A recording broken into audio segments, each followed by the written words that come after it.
साल 1985 की बात है। समुद्र के किनारे एक आदमी होता है। वह लाइट हाउस पर डेली की तरह अपना काम कर रहा होता है। वह समुद्र से आई एक लड़की की जान बचाता है जो एटलांटिस की राजकुमारी होती है। असल में एटलांटिस पानी के नीचे एक विशाल शहर है जहाँ से ये लड़की आई थी। वे एक साथ काफ़ी समय बिताते हैं और धीरे धीरे एक दूसरे को पसंद करने लगते हैं।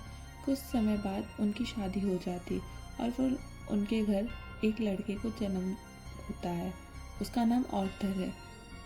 उसके पास सभी समुद्री जीवों से बात करने की शक्ति है। अब हम देखते हैं कि एटलांटा की सोल्जर्स उनके घर पर आ जाते हैं। उनका मोटिव अपनी राजकुमारी को वापस एटलांटिस ले जाना होता है क्योंकि वह उन सब पर हमला करते हैं। इसलिए वो अपने हस्बैंड और बेटे को छोड़कर उनके साथ चली गई, क्योंकि अगर वो नहीं गई तो क्या पता सैनिक उसके परिवार को मार दे। अपनी जान बचाने के लिए सोल्जर्स के साथ वापस चली जाती है। राजकुमारी अपने एक खास एडवाइज़र पर भरोसा करती है, इसलिए वह उसे ऑर्थर को एक महान योद्धा बनाने के लिए कहती है ताकि वह हमारी तरह फाइटिंग स्किल्स सीख सके। ऑर्थर अब बड़ा हो गया है। उन्हें एटलांटिस में वापस आने के लिए कहा जाता है। एडवाइज़र कहता है तुम फर्स्ट सन हो और आप में वहाँ के राजा बनने की सारी क्षमता है, लेकिन ऑर्थर ने ऐसा करने से मना कर दिया क्योंकि उसकी माँ को मार दिया गया था, सिर्फ इसलिए कि उसने एक इंसान से प्यार किया था और उससे शादी की थी। और अंत में कहता है कि मैं एटलांटिस में कभी वापस नहीं आऊँगा। और हम यहाँ देखते हैं कि कुछ पायरेट्स एक रशियन सबमरीन को लूट रहे हैं और ऑर्थर उन्हें यहाँ बचाता है। लड़ाई के दौरान समुद्री लुटेरों के नेता को ऑर्थर द्वारा मार दिया जाता है। उस नेता का बेटा डेविड भी मौजूद है। जब डेविड देखता है कि ऑर्थर यानी एक्वामैन ने उसके पिता को मार डाला, वह उससे बदला लेने के लिए ठान लेता है। अब हम एक और मेन कैरेक्टर को देखते हैं जिसका नाम ऑरम है। वह एटलांटिस का राजा बनने जा रहा है। वह ऑर्थर का सौतेला भाई भी है जो पानी के भीतर रहता है, जिसका अर्थ है कि वह एटलांटिस में रहता है। आगे बढ़ने से पहले मैं बता देती हूँ कि ऑरम पानी से भीतर रहता है और ऑर्थर ज़मीन पर रहता है। ऑरम विभिन्न राज्यों से मिलता है जो पानी के नीचे एटलांटिस के पास अलग अलग शहरों में रहते हैं। ऑरम एक राजा से कहता है हमें ऊपरी सतह यानी ज़मीन पर हमला करना चाहिए क्योंकि वह हमारे समुद्र को प्रदूषित कर रहा है और प्रदूषण फैला रहा है, लेकिन वह राजा भूमि के लोगों पर हमला करने के पक्ष में नहीं है। लेकिन वह सोचता है कि अगर बाकी 4 राजा ऑरम का समर्थन करते हैं तो ऑरम को ओशन मास्टर का हकदार बना देंगे, जिसका मतलब है कि वह कमांडर बनेगा और हम सबकी बातों को मानेंगे। जब वे बात कर रहे थे तो एक रशियन सबमरीन आती है और उन पर हमला कर देती है। यहाँ ऑरम उस राजा को बचाता है और ये देखकर वो राजा भी ऑरम का समर्थन करने का इरादा करता है। उस राजा की मेरा नाम की एक बेटी है जिसकी शादी ऑरम से तय हो चुकी थी, लेकिन वह उससे शादी नहीं करना चाहती थी। उसके पास बचने का एक ही रास्ता था जो है ऑर्थर। वह सोचती है कि अगर ऑर्थर यहाँ आता है तो ऑरम राजा नहीं बनेगा। वह ऊपरी सतह यानी भूमि पर जाती है और ऑर्थर से मिलती है। वह उसकी मदद और सपोर्ट मांगती है कि वह पानी में वापस आ जाए और आप सबसे बड़े भाई हैं, आपको राजा बनने का अधिकार प्राप्त है। लेकिन ऑर्थर मना कर देता है। लेकिन कुछ समय बाद मेरा ने उनका विश्वास जीत लिया क्योंकि ऑरम समुद्र की एक बड़ी लहर भेजता है और यहाँ मेरा ऑर्थर्स के फादर को बचाती है। इसे देखकर उन्हें ऑर्थर को मेरा पर भरोसा होने लगता है और उसके साथ पानी के नीचे आता है। ऑर्थर अपने शिक्षक से मिलता है जिसने उसने लड़ने की टेक्निक सिखाई थी। वह एक फौजी था जिस पर उसकी माँ सबसे ज़्यादा भरोसा करती थी। वह उससे कहता है कि तुम्हें ट्राइडेंट को ढूंढना है, इसमें बहुत शक्ति और जादू भी, और यदि ये किसी को मिल जाए तो उसे बिना सवाल पूछे ही राजा बना दिया जाता है, क्योंकि इस ट्राइडेंट के बिना ऑरम आपको कभी राजा नहीं बनने देगा। वह बहुत शक्तिशाली है, वह आपको कभी जीतने नहीं देगा। जब वह बात कर ही रहे होते हैं तो ऑरम सैनिक यहाँ आते हैं और उन पर हमला करते हैं और ऑर्थर को पकड़ लिया जाता है। ऑर्थर को जंजीरों में कैद करके ऑरम को पेश किया जाता है। ऑरम ने उसे दोष दिया कि तुम मेरी माँ की मौत का कारण हो और तुम ही कारण हो कि रानी को फांसी पर लटका दिया गया है।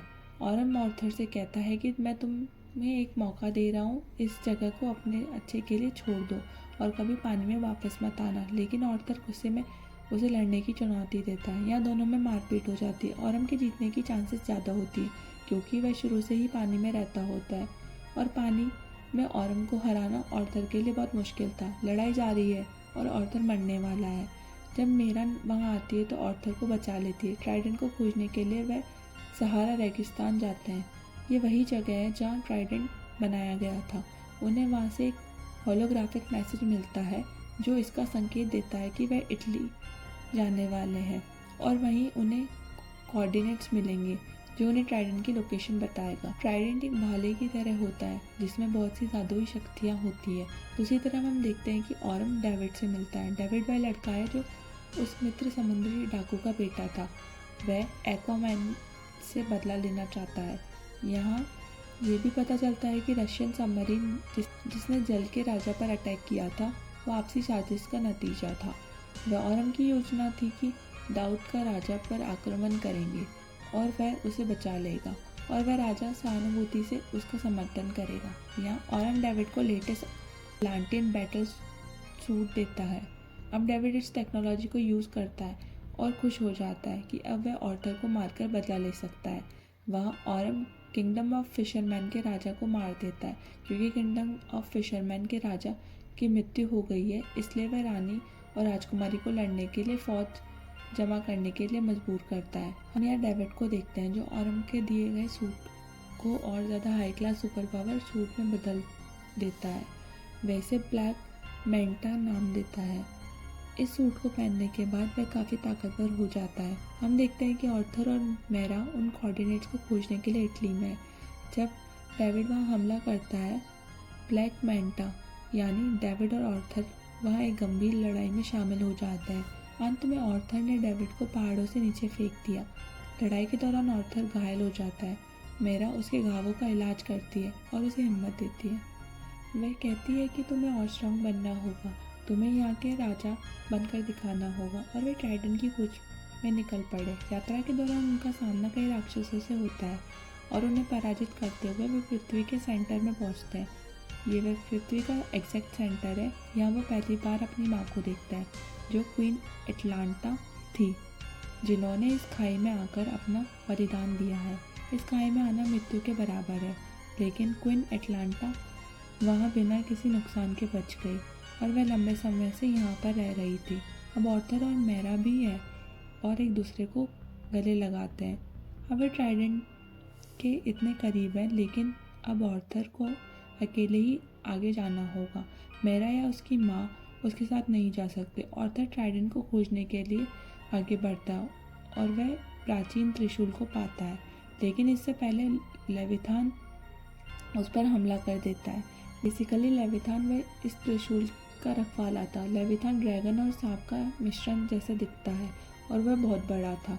वह कहता है यहाँ जो भी आया वह योग्य नहीं था और मैंने उस सभी को मार डाला। आर्थर जैसा कि हमें शुरुआत में सीखा समुद्री जीव के साथ बात कर सकता है, तो वह उससे बात करता है।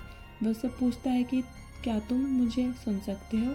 इससे पहले मुझे कोई नहीं सुन पा रहा था।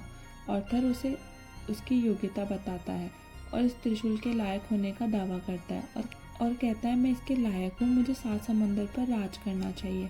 अंत में लेविथान सहमत हो जाता है और आर्थर को वह त्रिशूल मिल जाता है। त्रिशूल प्राप्त करने के बाद आर्थर की शक्ति और भी बढ़ जाती है और उसकी ड्रेस भी बदल जाती है। सागर के सभी साम्राज्य ऑरम का समर्थन कर रहे हैं, इसलिए ऑरम खुद को ओशन मास्टर का हकदार बनाता है, जिसका अर्थ है कि वह उसके सारे फैसले वही लेगा। वहाँ ऑरम के समर्थकों को पता चलता है कि आर्थर को त्रिशूल मिल गया है। त्रिशूल धारक नियम के अनुसार सच्चा राजा और महासागर गुरु होगा, उसे कोई सवाल नहीं पूछा जाएगा। सभी को सूचित किया जाता है कि ट्राइडेंट आर्थर के पास है, लेकिन ऑरम गुस्सा हो जाता है और कहता है कि ट्राइडेंट हासिल करने से कोई फ़र्क नहीं पड़ता। जो बहादुर है वो अधिक कुशल है। महासागर मास्टर होगा जो सभी साम्राज्यों को रूल करेगा। ऑरम और आर्थर एक बार फिर लड़ते हैं। इस लड़ाई में आर्थर ऑरम को हरा देता है, लेकिन ये उसे जान से मारने के बजाय उसे जिंदा छोड़ देता है। तभी क्वीन एटलांटा वहीं आ जाती है। जब वह देखता है कि आर्थर ने उसकी माँ को बचाया तो वह अपनी किस्मत को मान लेता है और अपनी हार स्वीकार कर खुद को गिरफ्तारी के लिए पेश करता है। एटलांटिस के सैनिक उसे पकड़कर ले जाते हैं। फिल्म यहीं आकर ख़त्म हो जाती है। अगर आपको हमारा हिंदी एक्सप्लेनेशन अच्छा लगा हो तो हमारे चैनल को सब्सक्राइब ज़रूर करें। Thank you.